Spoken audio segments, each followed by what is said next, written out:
Hello guys, KaiZerZan here, back with another Kraken HUD episode for you today. So today we'll be taking out the North Carolina, and I hope you enjoy the video, and let's jump straight into this match. Alright, we are on the Atlantic, and it's a domination match, and I am in the North Carolina here, and we got the center spawn just southeast of the Bravo cap. Alright, so if we quickly take a look at the distribution of ships there per team, we see that every team has got one destroyer, and looks like enemy team has got 2 tier 6 battleships, 2 tier 5 battleships, and then a few cruisers. And also important to note, there's no aircraft carrier for this match. Alright, so before we go any further, I would just like quickly to review the commander that we're using on the North Carolina here. Is of course William Sims, inspired by Andrew Cunningham and Scharnhorst. Just a standard double accuracy build, getting these 16-inch American guns as accurate as possible.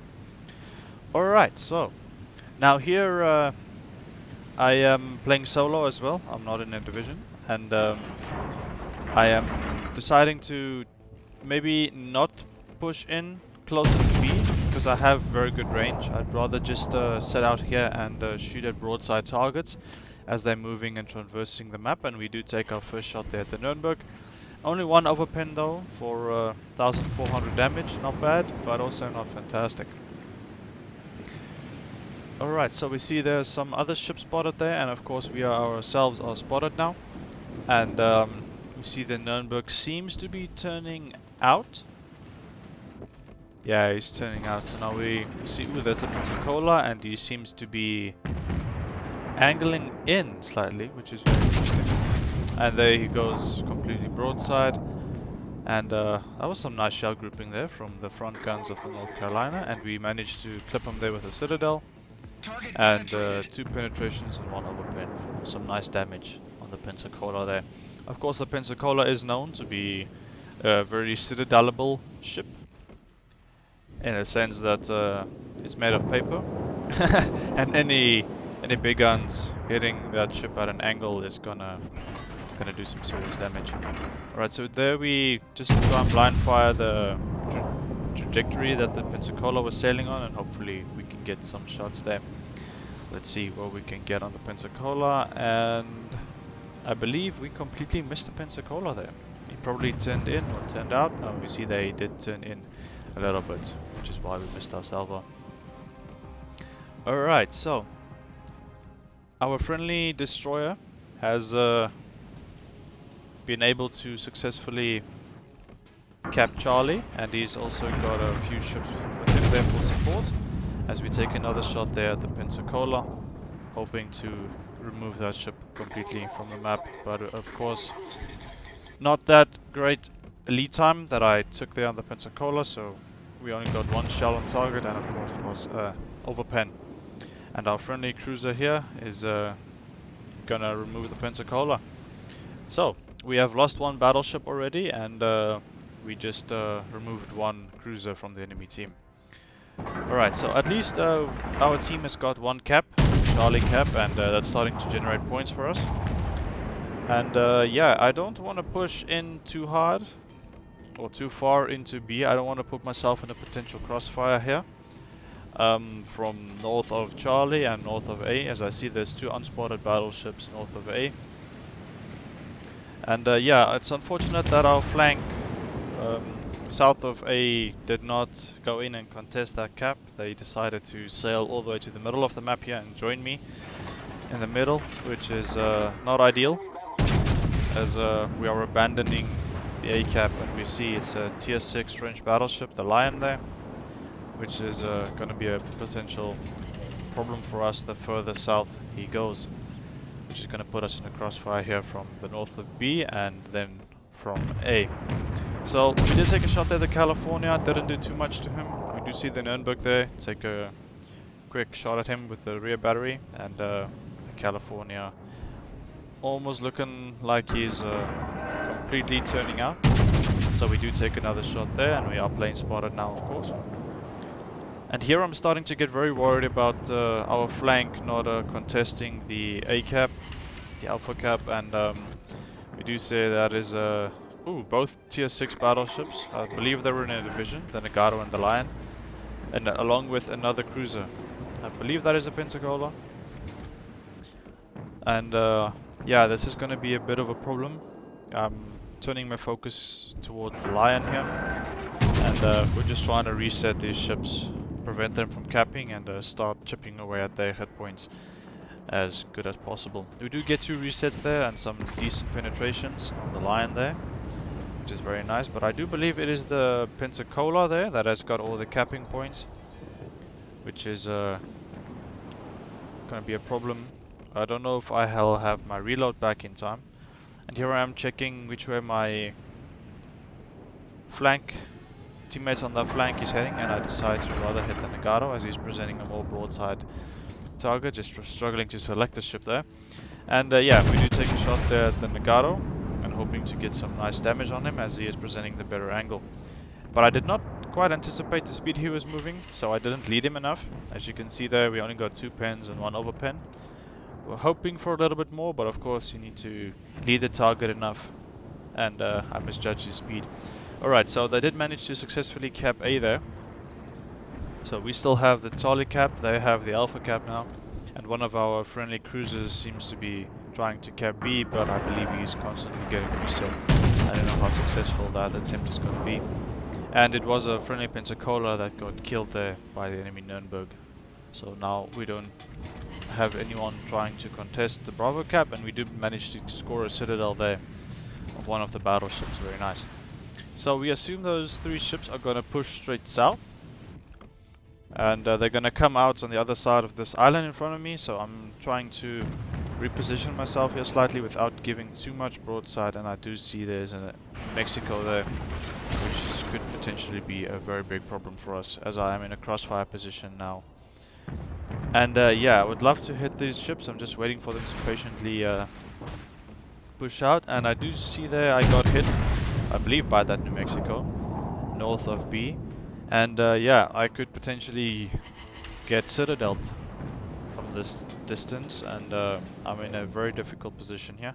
And I realize that, and I immediately go to full reverse.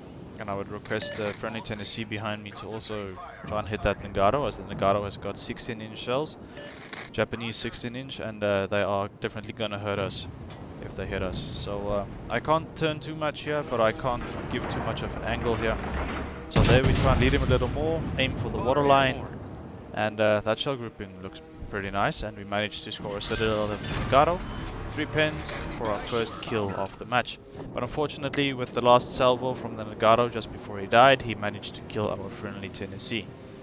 Now I am the only battleship left on this quadrant. Oh, actually, to be honest, I'm the only battleship on our team left on this side of the map, which is not ideal. We have 2 cruisers left and 1 friendly destroyer all alone on the Charlie cap, so I'm waiting here for the Lion to push out. Or I would potentially hit that Pensacola, depending on if he's going to be spotted soon again.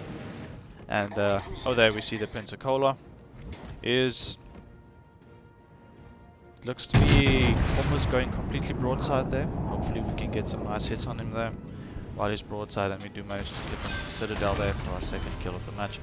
So now we only have to worry about the Lion over here, as I do get hit again from the battleships in the middle of the map, the enemy battleships there, just on the northeastern side of the Bravo cap there. I'm in the crossfire here.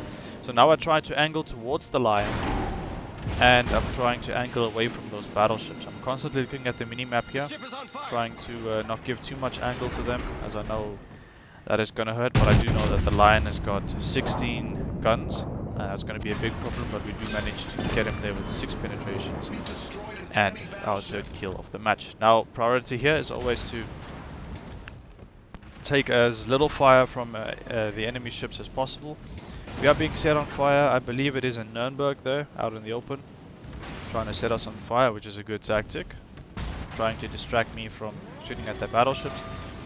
Alright, so now at least we have a ship advantage. You see the California seems to be sailing in a straight line, not paying too much attention to us, which could potentially be a nice target for us to shoot at. We do hit him there for 1 pin and overpin for just shy of 5,000 damage, and hopefully with our next salvo we should be able to get rid of that California. So yes, currently we are ahead on points, which is very nice, and we do take a shot there at the California with our rear gun, our rear battery, and let's see, we do manage to clip him there with 2 pins and 1 overpin for our 4th kill of the match. Very, very nice. We did also manage to pull off a high caliber medal already, and let's see what we can do to this New Mexico. We did aim a little too high there on the New Mexico, thus we got 2 overpins, and here I am hoping that with my rear battery, rear gun, I can finish off this New Mexico, aim for center hull, and that shell grouping looks very, very nice. And I believe that is our Kraken unleashed in the North Carolina. Fantastic. So we have 137 damage, 4 citadels, 2 resets, and 5 kills. Alright, so that leaves me to try and cap B, but I presume it's not going to be very successful as this Nürnberg is constantly shooting at me. But luckily the Nürnberg is the only enemy ship left on the map. So we have 4 ships in our team for only the Nürnberg, so hopefully we can manage to pull off this victory. Now unfortunately both allied cruisers are far out of position. I don't believe they can hit the Nürnberg here. I'm the closest ship to the Nürnberg, and then of course our friendly destroyer that is leaving the Charlie Cap right now. So now to try and figure out how to kill this Nürnberg while he is shifting and changing direction and kiting away. So I'm trying to predict his turning circle there, trying to see which way he's turning, but I don't think I led him enough quite to the left, and I think I overled him there, and I think all my shells landed in the front of the Nürnberg, but hopefully we can with our next salvo try again. Okay, so let's see, going nose in, trying to minimize potential damage that we could receive, and alright, we see the Nürnberg there. He's turning out again, but I believe he's gonna turn in again. Not quite sure. Doesn't look like he has started his turn in yet. And there he starts his turn in, and that shot grouping looks nice. Hopefully we could potentially get him there. And we managed to get 3 pins, a citadel, and our 6th kill of the match with the Confederate medal, ending off this match in the North Carolina in spectacular fashion. Alright, so we did manage to finish off the match there on 153,000 damage with a Confederate high caliber Kraken unleashed and a devastating strike with a base XP of just over 2,650 with 6 kills for a very, very good match in the North Carolina. On the map, the Atlantic. I hope you enjoyed this Kraken Hunt episode. It is our 10th Kraken Hunt episode for the channel, and after this one I will stop making specific episodes, and I will just upload Kraken Hunt videos of any Krakens we might get in the future. Thank you so much for watching, and as always, I will see you in the next one. Auf Wiedersehen!